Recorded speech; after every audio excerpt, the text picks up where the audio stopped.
फतेहाबाद में कांग्रेस की मीटिंग में भारी हंगामा। पर्यवेक्षकों की मीटिंग के दौरान कार्यकर्ताओं ने ही किया बवाल। एक कांग्रेस कार्यकर्ता ने दर्ज करवाई मारपीट की शिकायत। हरियाणा प्रदेश यूथ कांग्रेस के चुनाव में हैरान करने वाली बात आई सामने। मृत हिमानी नरवाल का नाम प्रदेश सचिव की लिस्ट में शामिल। कई महीने पहले हो चुका है हिमानी नरवाल का मर्डर। नेशनल हाईवे पर बेरोक टोक यात्रा को लेकर केंद्र सरकार का बड़ा ऐलान।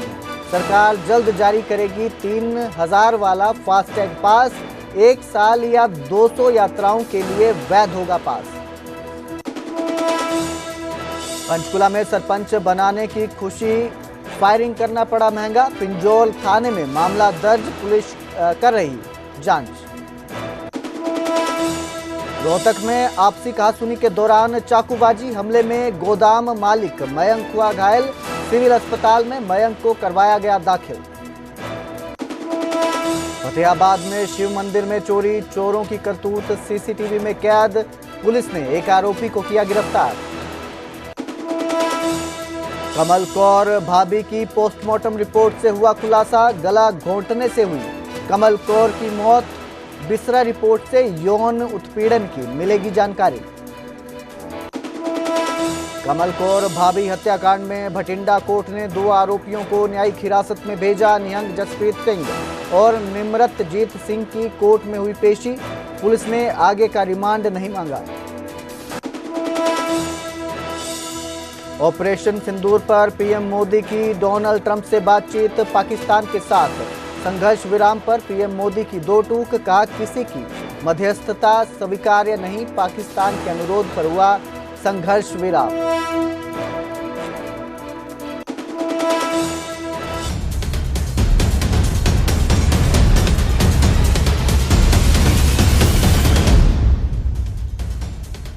नमस्कार, स्वागत है न्यूज 18 पंजाब हरियाणा में। मैं कुलदीप भारद्वाज हाजिर हूं हरियाणा प्राइम लेकर।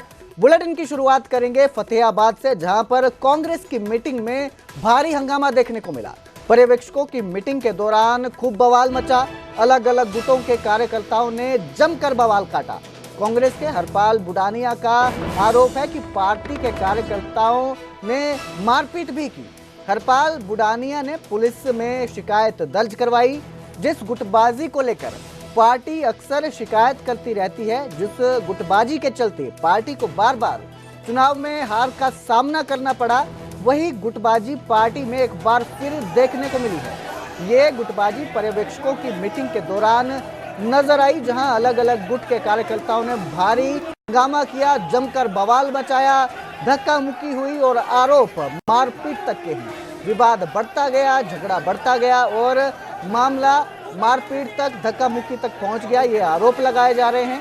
बता दें कि राहुल गांधी ने जिला अध्यक्षों के चुनाव के लिए पर्यवेक्षकों को जिम्मेदारी दे रखी है कि वो जगह जगह जाकर मीटिंग कर अध्यक्षों का चुनाव करें, जिसके लिए वो जगह जगह पर जा रहे हैं। जो ऑब्जर्वर है, अध्यक्ष है, उनका चुनाव कर रहे हैं। लेकिन फतेहाबाद में पर्यवेक्षकों की जो मीटिंग में हुआ वो बिल्कुल चौंकाने वाला था, अलग था। क्योंकि एक तरफ तो कांग्रेस पार्टी ये दावा कर रही है हरियाणा के अंदर कि अब जो है किसी तरह की गुटबाजी नहीं है, जो मन मुटाव है वो दूर हो चुके हैं और सब एक साथ हैं। लेकिन ये जो हंगामा हुआ है फतेहाबाद में, इसने एक बार फिर गुटबाजी को लेकर सवाल खड़े कर दिए हैं। आप देख सकते हैं तस्वीरों में कि किस तरह से हंगामा मचा है, बवाल किया जा रहा है। पर्यवेक्षकों की मीटिंग में आज ये जो कुछ हुआ, उसने पार्टी के अंदर की गुटबाजी को एक बार फिर सबके सामने लाकर खड़ा कर दिया है। कांग्रेस के विधायक अक्सर ये कहते हैं कि राहुल गांधी के दौरे के बाद जो है जो मनमुटाव थे वो खत्म हो चुके हैं और अब जिले में जो राज्य है उसमें संगठन जो है मजबूत होगा। मनमुटाव नहीं रहे हैं, किसी का मनमुटाव नहीं है, अब सब एकजुट हैं, एक साथ है, कोई गुटबाजी नहीं है। ये बार बार दावा किया जा रहा है राहुल गांधी के दौरे के बाद से।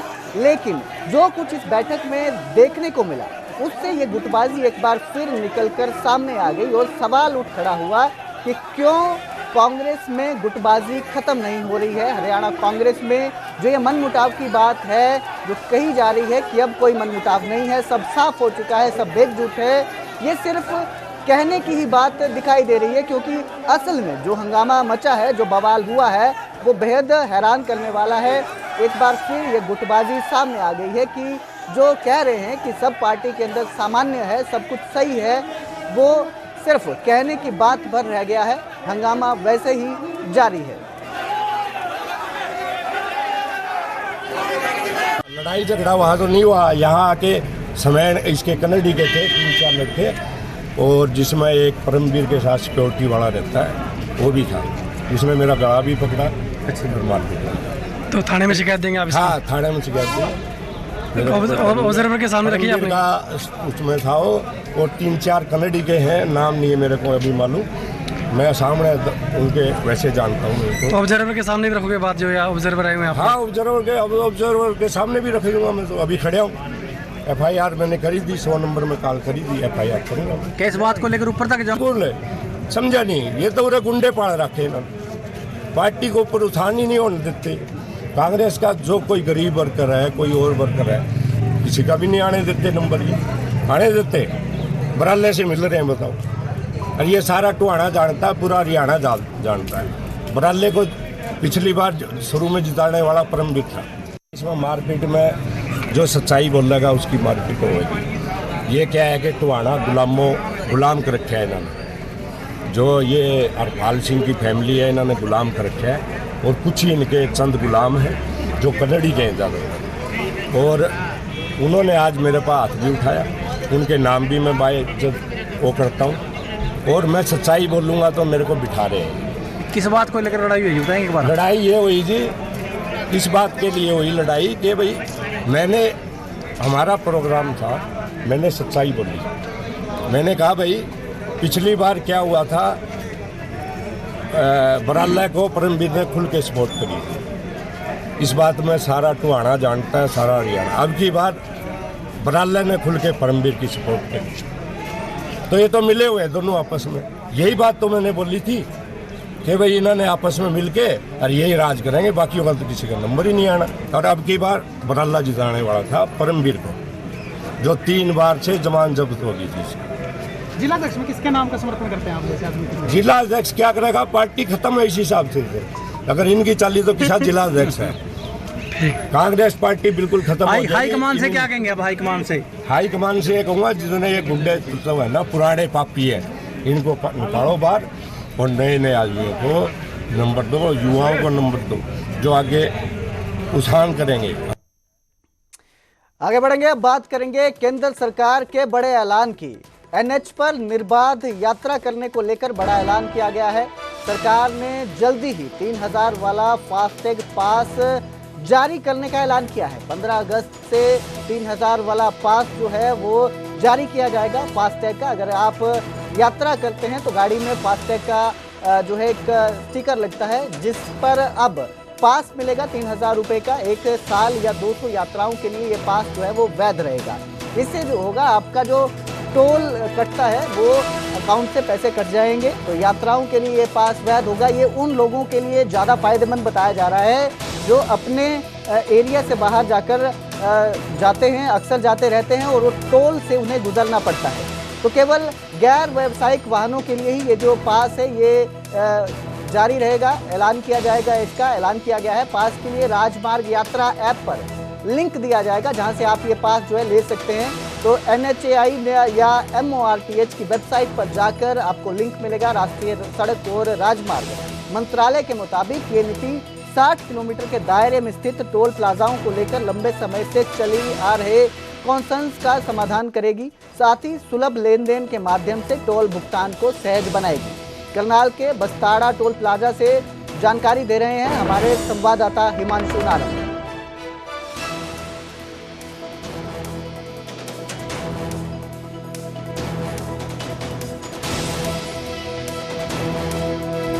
इसमें 3000 रुपये में जो पास है साल भर का, उसकी अगर टोल पे किया जाएगा तो उसकी कीमत कम से कम 10,000 से ज़्यादा रुपए का टोल देना पड़ता था, वो केवल 3000 रुपये में होगा। और ये जो वैलिडिटी है 1 साल में 200 ट्रिप वो क्रॉस कर सकते हैं। इसके साथ साथ एक ट्रिप मीन्स एक टोल को क्रॉस करना। इसका फ़ायदा ये होगा कि 200 ट्रिप्स यानी 200 टोल क्रॉस करना होगा और एक टोल क्रॉसिंग की एवरेज कॉस्ट केवल 15 रुपये पड़ेगी। कुछ जगह पर ये 80 रुपये है, 50 रुपये है, 100 रुपये है, तो ये केवल 15 रुपये हो जाएगी।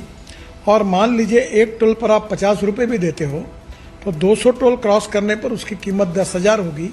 उसके बदले में आपको केवल 3,000 रुपये में ये पास मिलेगा, एनुअल पास, और सालाना 7,000 रुपये की बचत होगी। और अभी जो सिस्टम हम लोग ला रहे हैं उसके बाद टोल नाके पे जैसे रुकना पड़ता था, रुकने की भी ज़रूरत नहीं पड़ेगी और निश्चित रूप से ये जनता को ये स्कीम से राहत मिलेगी। ये स्कीम केवल नेशनल हाईवे के लिए है क्योंकि वही हमारा अधिकार है।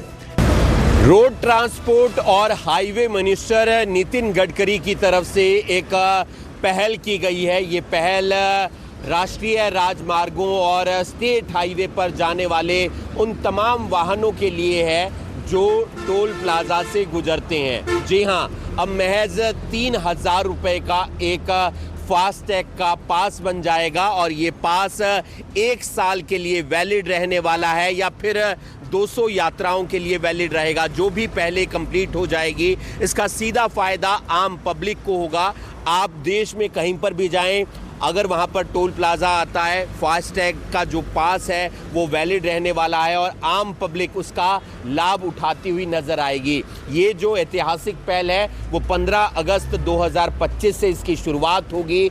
आज इसकी अनाउंसमेंट कर दी गई है और आपको पास बनवाने के लिए टोल प्लाजा पर आने की ज़रूरत नहीं होगी बार बार, या फिर केवाईसी आकर यहाँ पर करवाने की ज़रूरत नहीं होगी। आप national highway authority of India की जो वेबसाइट है या फिर ऐप है उसके माध्यम से अपनी केवाईसी करवाएंगे, वहाँ पर आपका पास बन जाएगा और उस पास के माध्यम से आप 200 यात्राओं तक या फिर 1 साल तक जो वैलिडेशन रहने वाली है और महज 3,000 रुपये खर्च करने पड़ेंगे।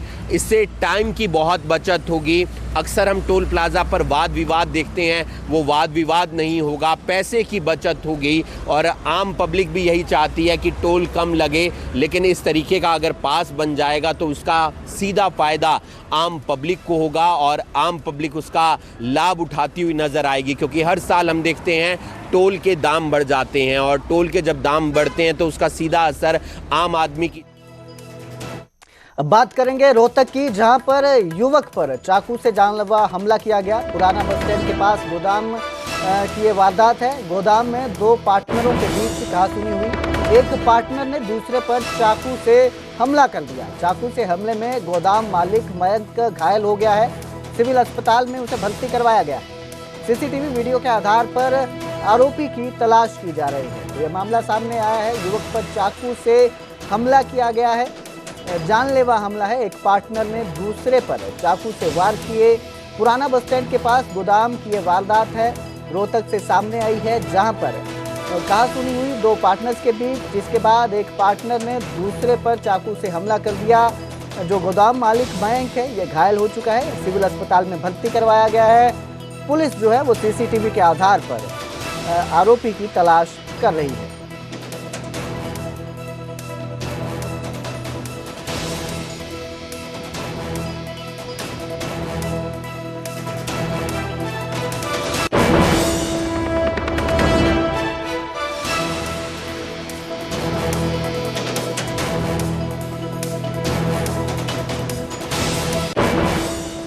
तो नीचे मेरा पार्टनर आया जी, उसने माँ बहन की गाली देने लग गया और पीछे जाके चाकू उठा के मारने लग गया जी। 2 बार पेट पे मारने की कोशिश करी, मैंने हाथ पकड़ लिया जी। फिर मेरी गर्दन पकड़ के गर्दन पे चाकू मारने लगा। मैंने बचाने की कोशिश करी तो मेरे पीछे लग गया जी यहाँ पे।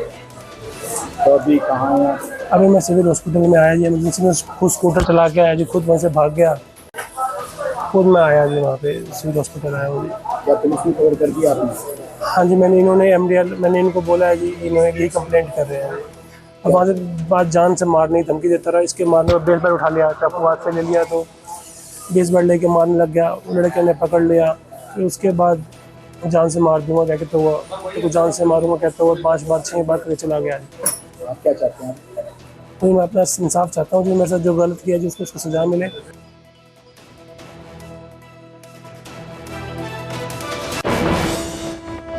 तो उधर पंचकुला में जीत के जश्न में फायरिंग की वारदात सामने आई। पिंजौर थाने में फायरिंग का मामला दर्ज किया गया है। सरपंच चुने जाने के जश्न में यह फायरिंग हुई। गणेशपुर भोरिया के सरपंच के निर्वाचन के बाद जश्न मनाया जा रहा था, जिसके बाद फायरिंग की वारदात सामने आई। सोशल मीडिया पर जश्न का वीडियो वायरल हो रहा है। पुलिस वीडियो के आधार पर जांच करने की बात कर रही है। तो ये पंचकुला में मामला सामने आया। जीत के जश्न में फायरिंग की गई है। हवाई फायरिंग का ये मामला है। पिंजौर थाने में मामला दर्ज किया गया है। सरपंच चुने जाने की खुशी में जश्न था, जिस जश्न में गोलियां चलाई गई, हवाई फायर किया गया। गणेशपुर भोरिया के सरपंच के निर्वाचन के बाद ये जश्न मनाया जा रहा था। सोशल मीडिया पर जश्न का ये वीडियो वायरल हो रहा है, जिसमें साफ दिखाई दे रहा है कि किस तरह जो है हवा में फायर किया जा रहा है, जिसके बाद अब पुलिस जो है वीडियो की जांच करने की बात कर रही है।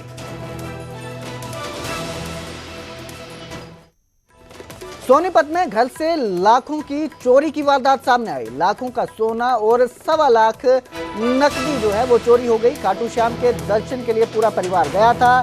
बंद घर देखकर चोरों ने इसे निशाना बनाया और वारदात को अंजाम दिया।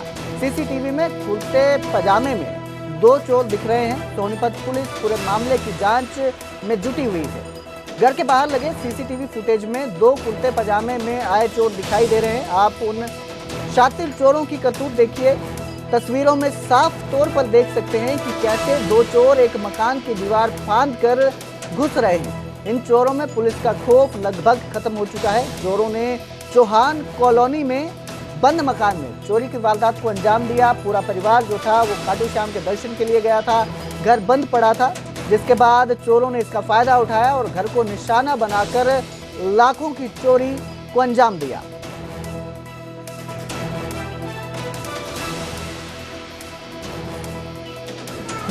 चोर 1.25 लाख रुपए कैश, 2 सोने के कड़े, 2 सोने की चेन, 1 मंगलसूत्र, 5 अंगूठी और 850-900 ग्राम चांदी की 2 हैवी पायल, 6 जोड़ी टोटल पायल गई और चांदी की गलासी वगैरह मंदिर से और भी काफ़ी कुछ सामान लेके गए।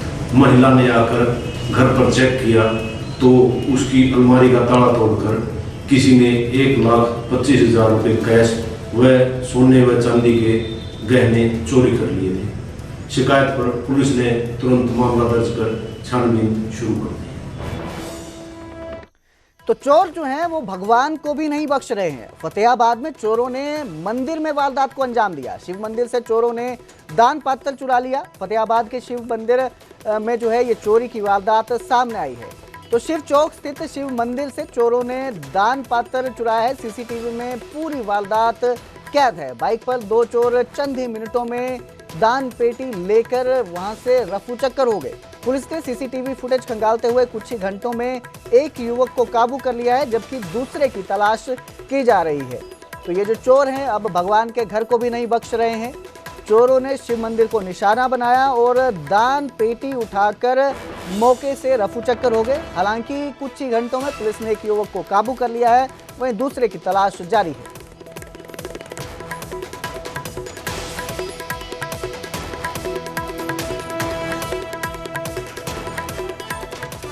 तो वहीं फतेहाबाद के अशोकनगर में बिजली पानी का संकट गहरा गया है। विभागों के अधिकारियों से मोहल्ला वासियों ने मुलाकात की। एसडीएम को शिकायत सौंपकर समाधान की मांग की। मोहल्ला वासियों ने कहा कि उनके क्षेत्र में दिन भर लाइट नहीं रहती है, जिसके कारण बच्चे और बड़े बुजुर्ग सभी परेशान होते हैं। बिजली न होने के कारण पेयजल की सप्लाई भी बाधित होती है, लिहाजा महिलाओं को आसपास के खेतों, मंदिरों और गुरुद्वारों से पानी लाना पड़ता है। एसडीएम ने संबंधित अधिकारियों को तुरंत समाधान के निर्देश दिए हैं, जिसके बाद अब ये जो समस्या है उम्मीद की जा रही है कि इसका हल निकलेगा, लेकिन पेयजल और बिजली के संकट से ग्रामीण परेशान हैं।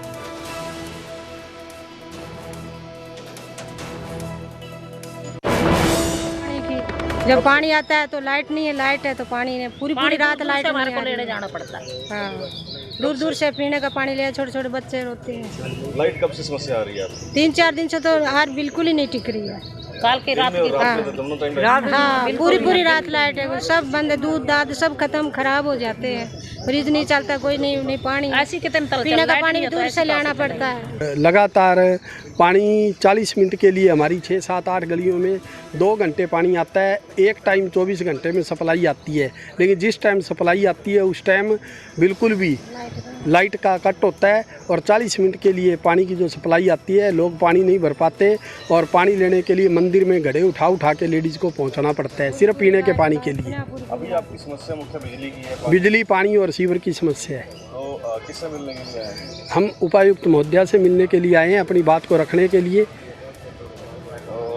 अगर आपकी बात नहीं सुनी जाती है तो क्या करेंगे? अगर हमारी बात नहीं सुनी जाती तो माननीय सीएम तक मैं अपनी बात को रखने का हम बात को रखेंगे और जिस विभाग के मंत्रालय का कार्य है उस विभाग के मंत्रालय तक बात को रखें। तो वहीं हिसार में रोडवेज के बस के कंडक्टर की पिटाई की गई, जिसके बाद अब परिजनों ने डंडे से सिर फोड़ दिया। कंडक्टर का सिर, हरिद्वार से फतेहाबाद ये बस आ रही थी। युवक ने टिकट लेने से इनकार किया तो कंडक्टर की पिटाई कर दी गई। बस से उतारने के बाद युवती ने सबक सिखाने की धमकी दी और परिजनों को बुलाकर पिटाई कर दी। हमले के दौरान आरोपियों ने कंडक्टर से मशीन और कैश से भरा बैग छीन